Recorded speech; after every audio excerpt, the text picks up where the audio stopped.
Logo जो तुम्ही म्हटलाय, तर लोगोवरती मी खूप बऱ्यापैकी स्टडी केला. जगातले कुठलेही लोगो हे 2 कलर मध्ये आहेत.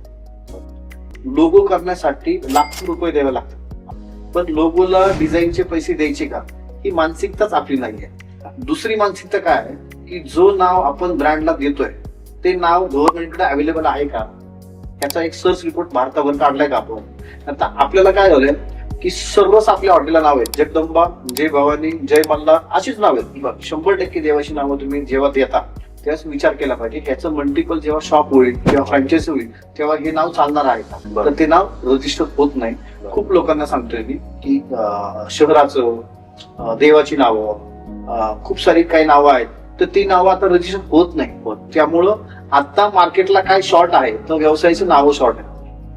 त्यामुळं लाडाची कुल्फी 7 एप्रिल 2018 रोजी ज्या वर्षी लॉन्च झाली त्या दिवशी आमचा लोगो रजिस्टर होता, टीएम नाही.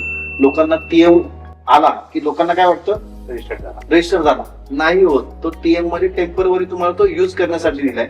जसं आपण जागेचे एक हे देतो, नोटीस देतो की ही जागा घेते, मला हरकत आहे का, तसं टीएम आहे. आम्ही आता मार्केटला आलो, हे नाव कोणाचं आहे का.